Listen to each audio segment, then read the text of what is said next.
आप सबका स्वागत है बैंक के साथी यूट्यूब चैनल पर। आज हम कवर करेंगे डेली करंट अफेयर्स 16 जुलाई का। और अगर हम जो भी पढ़ेंगे वो माइंड मैपिंग फॉर्म से पढ़ने वाले हैं। तो पहले न्यूज़ में पढ़ते हैं। तो पहला न्यूज़ आ रहा है कि बांग्लादेश जो है 5th मेंबर बन चुका है कोलंबो सिक्योरिटी कॉन्फ्लिक्ट का। और इस सिक्योरिटी कॉन्फ्लिक्ट का काम होता है कि मरीटाइम सिक्योरिटी चेक करना, जो भी इंडियन ओशन रीजन है इधर।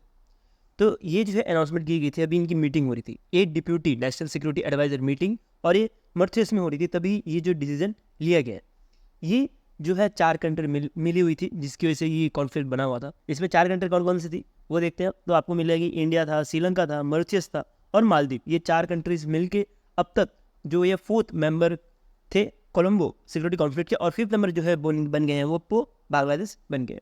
इसके बाद नेक्स्ट जो इंपॉर्टेंट एग्जाम्पल वो है कि 2025 में जो 7th national security advisory meeting होने वाली है वो इंडिया में होगी।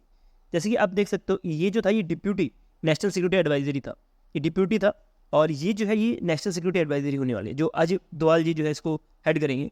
तो ये आपको ध्यान रखना है, और ये जो है होस्ट किया जाएगा इंडिया में। नेक्स्ट ये चीज़ पढ़ लेते हैं, इस कॉन्फ्लिक्ट के बारे में थोड़ा बहुत पढ़ लेते हैं। तो ये कॉन्फ्लिक्ट जो है इस्टेब्लिश हुआ था 2011 में, और इसमें जो फाउंडिंग जो कंट्रीज थी वो थी इंडिया, श्रीलंका, मालदीव्स। ये आपको 3 कंट्रीज मिलेगी जो कि एज अ फाउंडिंग मेंबर थी इस ग्रुप की। और इसके बाद जो है मार्च 2022 में जो है 4th मेंबर बना था मॉरिशस। ठीक है, तो ये काफ़ी एग्जाम के लिए पढ़ना। नेक्स्ट चलता है। नेक्स्ट इंपॉर्टेंट है बहुत ज़्यादा, ही सुपर इंपॉर्टेंट में आता है कि आरबीआई ने जो एक्सटेंड कर दिया है जो भी लिबरलाइज रेमिटेंस स्कीम है लोन्स। ठीक है, तो इसमें जो भी चेंजेस कुछ किए गए हैं वो पढ़ते हैं हम। तो आरबीआई ने एक्सपेंड कर दिया जो भी रेमिटेंस रिलेटेड है चीज़ें गिफ्ट सिटी गांधीनगर में। तो ये आता है अंडर दी LRS नॉर्म्स की, मतलब कि रेमिटेंस लिबरलाइज रेमिटेंस स्कीम के अंतर्गत इसको कुछ चेंजेस किए गए। तो क्या क्या चेंजेस किए वो पढ़ते हैं। तो इसमें आपको पहले मिलेगा कि पहले जो स्कीम अलाउड की, ये स्कीम जो है अलाउ करेगा, अब पहले नहीं था ये चीज़, अब ये अलाउ करेगा कि जो भी रेजिडेंस है इंडिविजुअल्स है वो रेमिट कर पाएंगे, वो जो है पैसा बाहर से भेज पाएंगे या इंडिया में वापस आ पाएगा अप टू 2.5 लाख पर फाइनेंशियल ईयर में USD, मतलब इतने जो है डॉलर जो है हर साल हर फाइनेंशियल ईयर में कोई भी बंदा जो है रेमिटेंस कर पाएगा। लेकिन उसके लिए एक क्राइटेरिया है कि वो इंडिया का रेजिडेंशियल होना चाहिए। ये हो पाएगा बाय यूजिंग देयर जो भी करंट या तो कैपिटल अकाउंट ट्रांजेक्शन है उसके थ्रू। और ये सारा का सारा जो ये दोनों ट्रांजेक्शन है ये हो पाएगा थ्रू FCA अकाउंट के थ्रू। अभी FCA अकाउंट क्या होता है वो पहले समझते हैं। तो FCA अकाउंट जो है एक तरह का ट्रांजेक्शन अकाउंट होता है जिसमें जो करेंसी होगी वो अदर देन होम करेंसी, मतलब हमारे इधर क्या है, इंडिया हमारे लिए होम करेंसी है। तो इंडिया में जो होम करेंसी है उसको ना यूज़ करके अगर कोई भी अकाउंट है जिसमें ट्रांजेक्शन अगर यूरो में हो रहा हो, US डॉलर में हो रहा हो, या जापान का यान में हो रहा हो, तो उस केस में उस अकाउंट को बोला जाता है फॉरेन करेंसी अकाउंट। और इस अकाउंट में एक और चीज़ बोली गई कि अब ये अलाउ करेगा इन्वेस्टर्स को कि वो जो है FCA अकाउंट के थ्रू जो है इन्वेस्टमेंट भी कर सकते हैं कुछ 2.5 लाख पर ईयर USD। तो ये जो है इन्वेस्टमेंट कर पाएंगे जो भी पोर्टफोलियो मैनेजमेंट स्कीम्स है इधर। तो आपको ये भी थोड़ा ध्यान देना। अभी ये पढ़ते हैं क्या होता है ये कैपिटल अकाउंट ट्रांजेक्शन। तो ये कैपिटल अकाउंट ट्रांजेक्शन एक तरह का ट्रांसफर ऑफ कैपिटल है between residential of different country. Different जो भी कंट्रीज होंगे उनके बीच में जो भी रेजिडेंशियल है वो जो है यूज़ कर पाएंगे ये अकाउंट को। तो इसी के लिए से ये अकाउंट बनाया गया था। मैं वो करता हूँ जो मैंने आपको पूरा समझाया है वो समझ आया। मैंने ट्राई किया है कि जितना ज़्यादा हो सके वो एक ही स्लाइड में दे पाऊँ कंटेंट, जिसके साथ आपको थोड़ा कचरा टाइप भी लग रहा होगा, लेकिन यही कचरा जो है बाद में रिविजन करने के पॉइंट ऑफ व्यू से बहुत हेल्प करता है। ठीक है, तो ये मेरा मकसद है कि कम से कम चीज़ समय में आपको ज़्यादा से ज़्यादा रिविजन हो पाए। नेक्स्ट चलते हैं कुछ MUs में पढ़ते हैं। तो इसमें आ रहा है कि PNB ने पार्टनर किया है सेल अथॉरिटी ऑफ इंडिया के साथ, और ये पार्टनर करके करने वाले हैं कि जो भी सेल एम्प्लॉयज़ है उनको जो है होम लोन, कार लोन और एजुकेशन लोन देने का काम करेंगे। इसका चलता है कुछ कोलैबोरेशंस। इसमें आ रहा है कि institute of chartered account of India जो कि CA का एग्जाम्स कराते हैं, तो ये पार्टनर किया इन्होंने ministry of electronics and information technology के साथ। और ये आर्टिफिशियल बेस्ड AI टूल जो बनाने का काम करेंगे, जो मॉनिटर करेंगे जो भी कॉर्पोरेट इंडिया, और डिटेक्टिंग करेंगे जो भी फ्रॉड्स होते हैं इसको। ठीक है, इसके अंतर्गत बोला गया है कि जो CICAI है ये अलाउ करेंगे कुछ 25 करोड़ रुपए, और ये जो है बाद में एक्सपेंड भी होगा कुछ 100 करोड़ तक इसका जो है बजट भी बन जाएगा। नेक्स्ट, इंडिया और ऑस्ट्रेलिया ने कोलैबोरेशन किया कि ये जो है ग्रीन हाइड्रोजन को जो है फोकस करेंगे।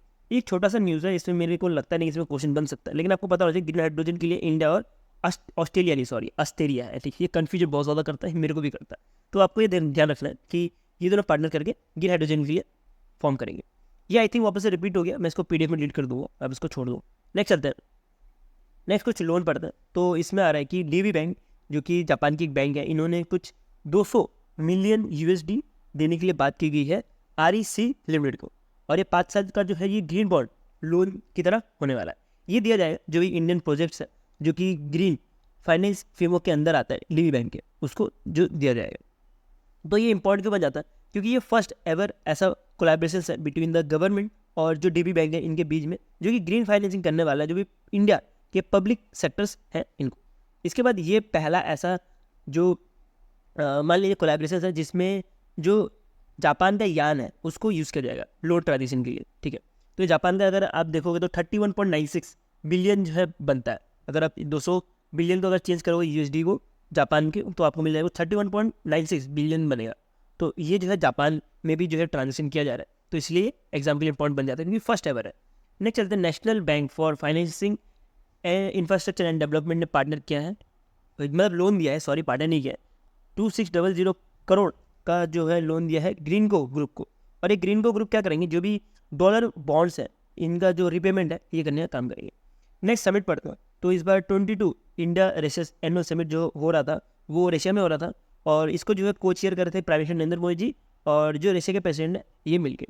अब नेक्स्ट जो चेयरमैन, नेक्स्ट जो समिट का जो इवेंट होने वाला है वो इंडिया में होने वाला है 2025 में, तो ये एग्जाम के लिए ज़्यादा इंपॉर्टेंट बन जाता है, 23 वाला जो होगा। नेक्स्ट अपॉइंटमेंट पढ़ते हैं, तो आपको मिलेगा कि अरुण बंसल जी को as the MD and CEO बनाया है पेटीएम पेमेंट बैंक का। ये जो रिप्लेस करेंगे वो करेंगे सुरेंद्र चावला जी को। नेक्स्ट चलते हैं, नेक्स्ट अवार्ड के ऊपर चलते हैं। तो 2024 का IMO award for expression of bravery at sea ये दिया गया है बाय इंटरनेशनल मैरीटाइम ऑर्गेनाइजेशन के थ्रू, और ये अवार्ड जो है कैप्टन अविलास रावत को दिया गया है जो कि एक तरह के क्रू है मर्लिन लुंडा का। तो ये मर्लिन लुंडा एक तरह का जो टैंकर शिप है, ऑयल टैंकर शिप है, तो आपको ये थोड़ा ध्यान रखना है। तो इनके साथ एक और जो कैप्टन है इनको दिया गया जोस, और ये जो है क्रू है प्रीमिक्स माया का।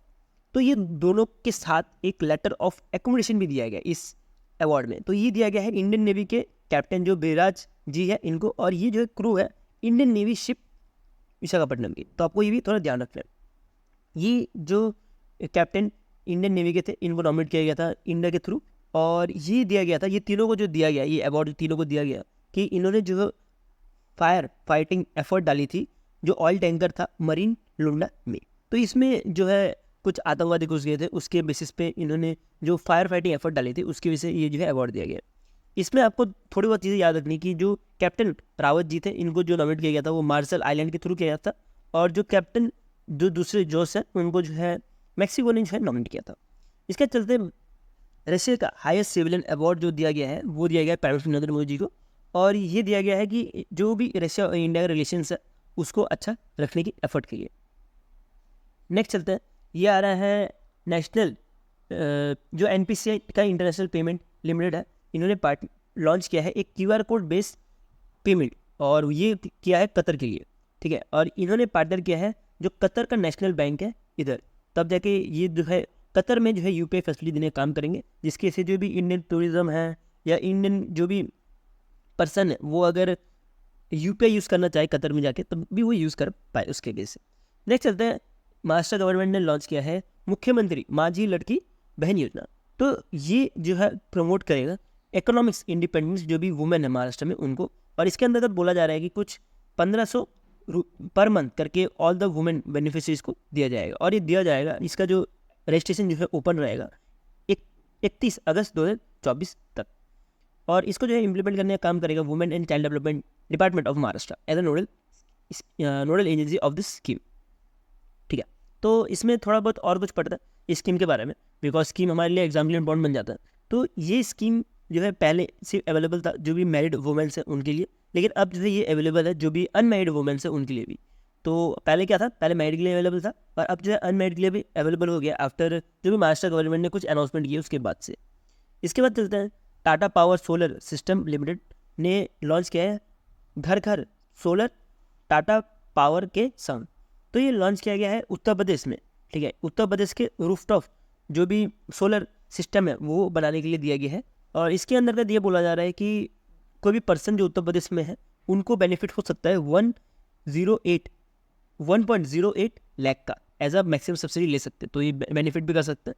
और ये जो बेनिफिट करेंगे अगर वो टाटा पावर का ही सोलर पावर यूज़ करते हैं, तो जैसे आपको पता होगा कि रूफटॉप में क्या रहता है कि कोई ना कोई कंपनी जो है सेलेक्ट करना पड़ता है, और उसके बेसिस में जब आप रूफटॉप लगा लेते हो, सोलर रूफटॉप लगा लेते हो, तो उसके बेसिस में गवर्नमेंट को सब्सिडी देती है। तो आपने अगर जो भी उत्तर प्रदेश में रह रहा है वो अगर सोलर पावर प्लांट लगाता है टाटा का, उसी केस में जो है ये जो है सब्सिडी का लाभ ले पाएगा। बाकी ऐसा नहीं है कि आपने अदानी का लगा लिया और आपने टाटा का जाकर सब्सिडी मांगना चालू कर दिया, ऐसा पॉसिबल नहीं है, तो ये टाटा के लगाना पड़ेगा। तो ये हो गया हमारा जो भी 16 जुलाई का डेली करंट अफेयर्स था। ये मेरा मकसद यही है कि आपको शॉर्ट में और क्रिस्प में जो भी एग्जाम रिलेवेंट कंटेंट है वही प्रोवाइड करूँ, जिसकी वजह से आपको जो कंटेंट मिलेगा वो भी आपको क्रिस्प फॉर्म में मिलेगा। और जब मैं आपको पढ़ा रहा हूँ वो बहुत कम टाइम में जो डेली करंट अफेयर्स है वो पढ़ा रहा हूँ, क्योंकि मुझे लगता है कि आपको एक घंटा जो वेस्ट करना चाहिए डेली करंट अफेयर्स पढ़ने के लिए।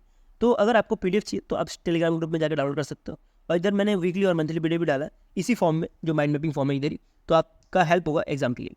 सो अभी के लिए हम इतना रखते हैं। Thank you for watching this video.